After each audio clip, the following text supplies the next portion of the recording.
Shalom Akim, Yahweh, Ba'ashem, Yahushai, Ba'ashem Kakadash Barakatam, double honors and salutations to the elders and apostles and bishops of Griffin Stone, Akim and Akweth, throughout the four corners of the earth, holding on in sincerity and in truth to the diligence of Yahushai's gospel upon our lives in this last days and time. This is Brother Menashe DC Camp, another brief lesson for the hopeful elect.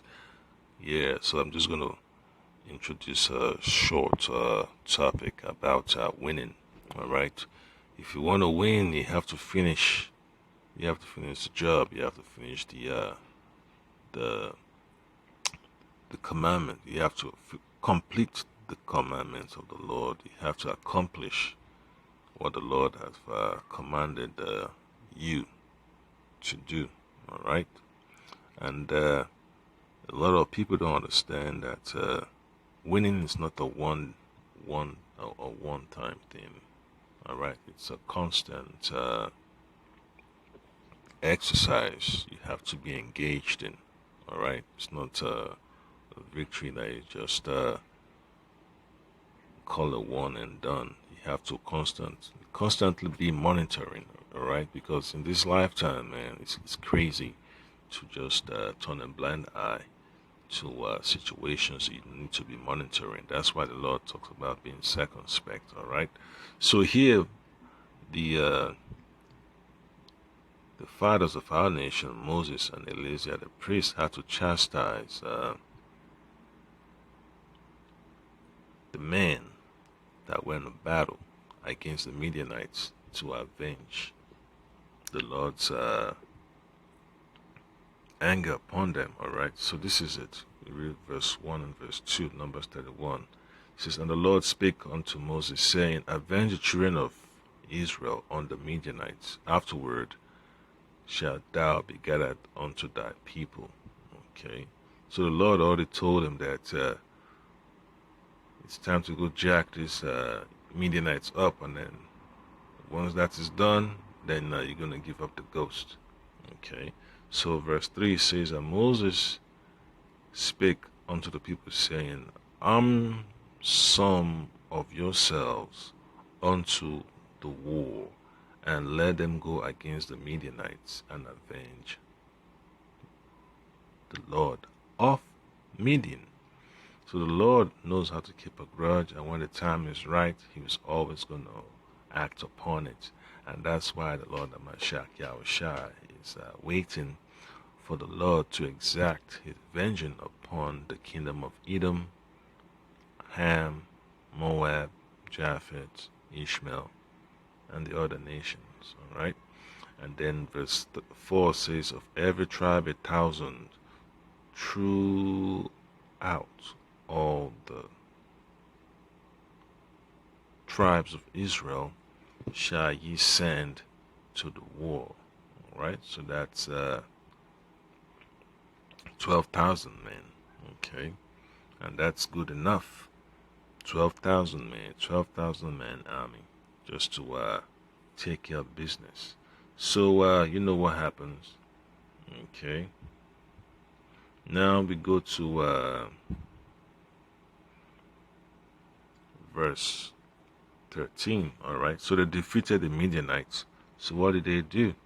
They did not finish the job. All right. They knew the rules, but did not finish it. So this when Moses and Eleazar had to chastise them. Verse 13, And Moses and Eleazar the priest and all the princes of the congregation went forth to meet them without the camp. And that's what happens, man.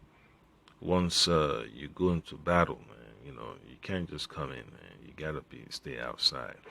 You gotta stay outside. That's one thing. Okay. So you've been around dead bodies, so you know what the process is, right? You gotta purify yourself. So and Moses, Bashar, was wroth with the officers of the host, with the captains over thousands and captains over hundreds, which came from the battle. And Mashah said unto them, Have ye saved all the women alive? Behold, these caused the children of Israel through the counsel of Balaam to commit trespass against the Lord in the matter of Peor. And there was a plague among the congregation of the Lord. All right. So that's how our people got jacked up. Our people lost their lives because of them mingling with the Midianites, man. So I'm not even gonna go too much in that agenda, man, because Jake like women, man. Jake likes all type of women, especially those Middle Eastern women, man. Sure, Jake would go crazy over a fine Arab woman, man. A fine Ishmaelite woman, Elam. Man. Jake, he can't hear nothing else, man. That's how people got jacked up. So, verse 17, now, therefore, kill every male among the little ones, and kill every woman that had known man by lying with him. In this day and age, they will call that war crime. That's it's a standard for you, war crime. All right. So when we watch those videos, those documentaries about World War One, World War Two, all the battles, when you see the slaying of people, the men of the Lord don't get upset when they see that people getting their buildings burned down, people getting shot, firing squad, execution style, all that stuff, all types of torture. We already know that's part of the history. It's in the scriptures, man. People getting slaughtered now. The the head of our nation, Moses, telling the soldiers, "You gotta kill them. You gotta execute these people, man." So you can imagine. Could imagine how disappointed the forefather Moses was with the men that went to battle. Okay, they were good to fight the battle, all right. But when it comes to being spiritual, that's not really their forte. All right, they know how to follow commands on the battlefield to win, but when it comes to the spiritual battle, that's when our people gets weak, and this is what we see here. All right, so we just got to be careful, man. Because temptation of the flesh causes that weakness to turn into a cancer, and that's why the Lord had to allow these other nations to feast upon our infirmities, upon our weakness, upon our disobedience. Disobedience is basically a loophole that allows the enemy to abuse, oppress, and misuse us. Okay, so now you understand how brutal the Lord is when it comes to his business. He tells the prophets, you know, this man are good with a sword, but not with the spiritual applications. All right, so he had to slay those people, and you can imagine, man. People having PTSD when they go to battle, all that stuff. You see, little child, all these women, they have this look of innocence on their eyes, but the Lord don't care about that. The Lord wants to clean up shop. He has to clean up shop.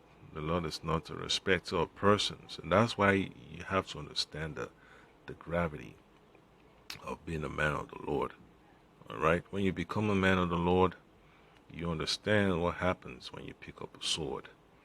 All right, just because you pick up the sword does not mean you put down your spiritual, your spiritual sword, your spiritual mind, man. All right, the one that powers you is your spiritual mind, and that's what you go to war with. You don't go to war with your carnal mind, okay? And that's what our forefather Moses is trying to show us right here. So we have to let the people feel the sword. So, hey, wasted the people, burned in their city, and what can you say, man? There were no courts back there to be trying people for war crimes and what you say, crimes against humanity, all that stuff. People gotta go, they gotta go. That's how the Lord conducted business. Yeah, and then yeah, he killed women that had already had sex with men, married women. All right, all the married women had to be executed. All right, all the married women had to be executed. Okay, so any young man that's of puberty age and above, they all gotta go. No unnecessary hostages. All right, you can have some, but you can't have after a certain level. There's always a limit. All right, verse 18 says, "But all the women, children, all right, the female girls that have not known a man by lying with him, keep alive for yourselves." So those are the type of people that you take captives. All right. And Esau always like to talk about, military age male, fighting age male. Put that label on his so-called adversaries in the battlefield. Hey, he got it from the scriptures. 12 and above, you gotta feel the sword. The woman that's already married, she got a man already. She got a boyfriend. They already, smashed. She gotta go. All right. So that's how brutal the Lord is, man, when it comes to jacking up people. And that's basically what Moses was emphasizing. Yeah, so you gotta be your brother's keeper, man. You gotta make sure your brother gets the job done. And that's the job of the prophet, to make sure his people stay in line, right? A shepherd. So another example you look is from the book of Genesis, chapter chapter 12. All right, this is what our forefather Abraham had to endure when the Lord called him. All right, so it says, you read verse 1, it says, "Now the Lord Yahweh Bashim Ashai Bashim Kakadash had said unto Abram, Get thee out of thy country and from thy kindred and from thy father's house unto a land that I will show thee." All right. So promises in verse 2 all the way down. All right. Making him a great nation and a great name, all that. All right. And hey, the blessing, everything. Okay. And then verse 4 says, "And so Abram departed as the Lord Yahweh had spoken unto him, and Lot went with him. And Abram was 75 years old when he departed unto Haran." All right. Verse 5, "And Abram took Sarai his wife, and Lot his brother's son, and all their substance that they had gathered, and the souls that they had gotten in Haran. And they went forth to go into the land of Canaan. Into the land of Canaan they came." All right. So this is the Lord telling our forefather Abraham to move his household, to move his enterprise into a new territory, the land of Canaan. All right. So this is just something that you have to remember. So now Abraham is responsible for Lot, his nephew. Okay. And he also has servants. All right, he had servants. So let's read from the book of Genesis chapter 14. Let's see what our forefather Abraham had to do when this situation came up. Read from verse 11 to verse 16. "And they took," all right, so this one is, these people, these kings, all right. These kings, they came to attack the land of Sodom. All right.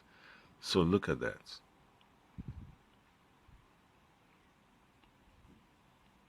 Yeah, there was war against the land of Sodom.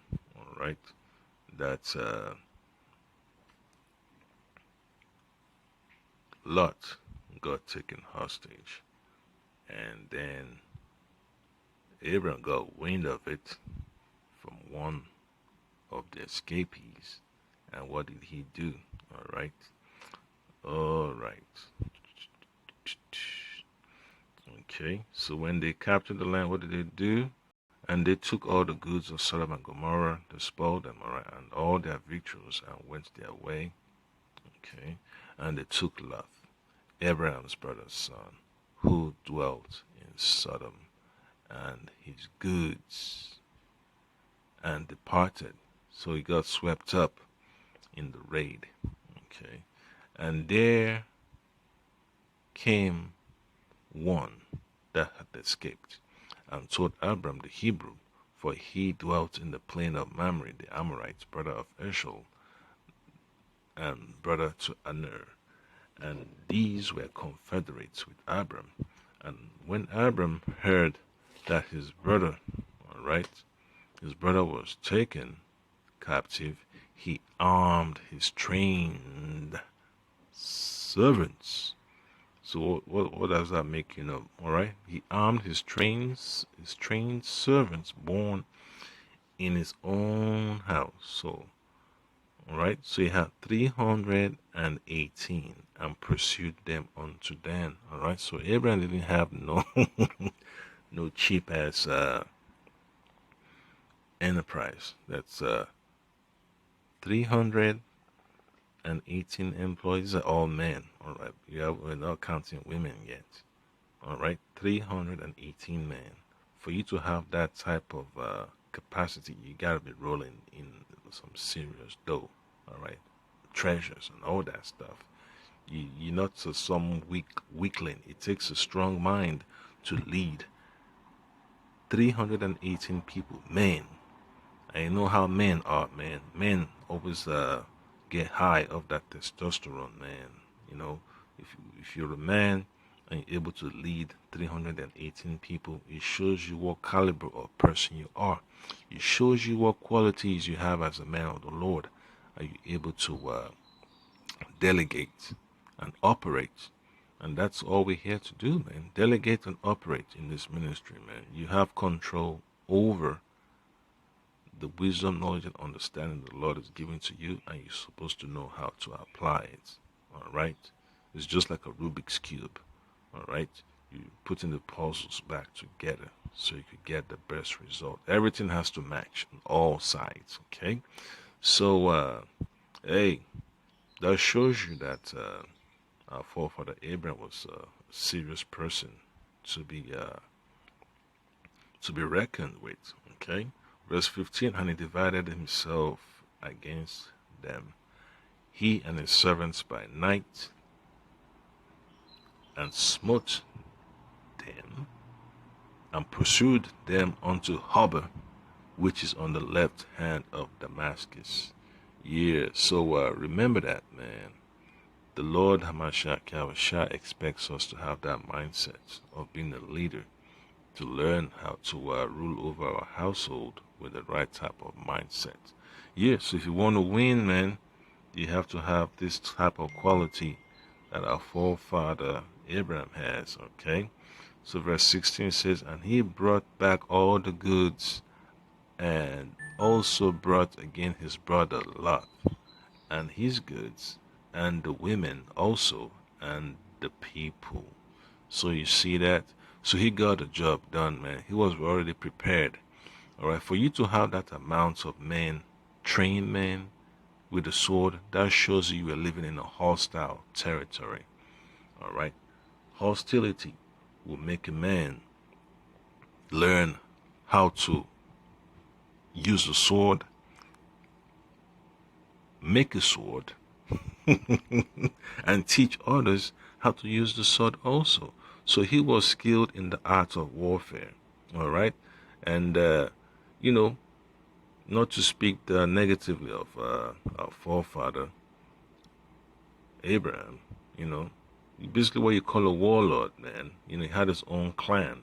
All right, he had his own clan, and he knew exactly, you know, how mischievous and jacked up, you know, how cutthroat these other rivals were, man. You know, so that's the reason why he had to build himself up, man. You know, that's why he had to build himself up so he doesn't get taken over. Okay, so you know what it is, man. When you live in a hostile territory, you have to build yourself up, and he built himself up to a level that why didn't they attack him? Why didn't the kings, of those other of Elam and the rest, why didn't they come for Abraham? Because they knew they didn't have a chance. So they went for the easy target, the king of Sodom. All right, and what happened? What was happening in Sodom? A lot of trashy. They had a trashy culture. All right, they had a trashy culture. That's the reason why they got taken over. All right, and what did the Lord do? He had to destroy it, man. All right. So when you read the rest of this story further down, it tells you that the king of Sodom was able to survive. All right, and rebuild. But later on, the angels had to come destroy it. All right, Lot was still in Sodom. All right, and the angels came back and destroyed it. All right, even though our forefather Abraham was able to fix a little situation like that, well, a huge situation like that, the Lord still tore it apart. So that was the first judgment that came upon Sodom, and then the second judgment was the final judgment. So it just shows you how the Lord operates, man. Okay, when the Lord wants to destroy, He will send the first wave. All right, and when people think everything is about to calm down, they can begin to rebuild. Just like you read in the book of Obadiah, He sent a second wave to obliterate. Okay, so now let's look at the book of 1 Samuel, chapter 18. Let's see what 6 and 7 says. All right. So see this, and it came to pass that as they came, when David was returned from the slaughter of the Philistine, that the women came out of all cities of Israel, singing and dancing to meet King Saul with tabrets, with joy, and with instruments of music. And the women answered one another as they played, and said, Saul hath slain his thousands, and David his 10,000. So that's what it is. You want to win, and you gotta kill thousands of people, man. You got all these situations, man. You gotta understand the mindsets our forefathers had, man. They didn't show no mercy on the battlefield, man. Your enemies, you had to crush them. All right, that's what this gospel is about, man. Just like Yahushua talked about, whosoever this rock shall fall upon shall be crushed, crushed. And whosoever falleth upon it shall be broken to pieces. So there is no mercy against the enemy of the Lord, the Mashiach Yahushua. All right, not the one like I could deal with this one, I could deal with that one. No, the Lord is coming to destroy His enemies. He's coming to hold no prisoners, man. All right, when it comes to Him executing. So that's just the point that I came at. Baratazar, you understand what it takes to win, man. You can't have a weak mindset, man. You can't be having remorse on the battlefield. There is no room for remorse on the battlefield. You're here to win. You're here to vanquish your enemy, man. These Edomites, man, they've showed us perfectly what it means to be an enemy. All right, they've treated us as an enemy, so you have to know how to treat them in kind, and that's just simple. All the sweet words they like to utter, it doesn't really attain much in the face of the Lord, because the Lord knows that He has to take them out, and they know the Lord has to take them out. So that's the reason why they're pushing all this agenda to have the world on its knees to serve them. All right. So if you want to win, man, you have to understand the brutal nature of the Lord's men. There is no room for sympathy against the enemy. All right. If you have no remorse, there is no empathy All that has to go out through the window, man. The Lord is cold when it comes to him bringing his vengeance upon people. All right. So that's how the Lord shows his power. When the Lord wants to win, he wins all the way. He wins all the way. All right. He leaves no stone unturned. All right. So that's just the spirit of the Lord, man. We have to know exactly what is required of us. You already saw what our forefather Moses told the soldiers to do. And you also remember what Samuel told Saul to do. All right? When Saul messed up, Saul messed up. All right? Saul messed up with Agag. So what did Samuel do? He finished the job. All right? So, Baratazar, you've been edified, and Lord willing, you know, I always like to say Baratazar. That should be in your spirit as well, that we continue to grow in this ministry and understand what it takes to win, man. You have to understand the brutal nature of the world we're living in, man. If you don't have your mind fortified with this knowledge of the Lord Amashak Yahushai, your enemies will run over you, man. You know, they're gonna dominate you like a piece of trash. All right, you're gonna be stumped down, and that's why you need this ministry, man. You seen the example of a forefather, Abraham, how he was able to build himself up so he could attain his goals, all right? Even our forefather, Moses, was no sucker. You know, he used to lead the army of Pharaoh, and he got the job done. That's why he wasn't weak when it comes to tearing down people, man. You know, if he was active enough to lead Joshua to battle, he would have done it. But the Lord held him back to be on the spiritual side. All right. So the Lord Hamashak Yahushai Bashim Kakadash be with you, and you're going and conquering. Shalom.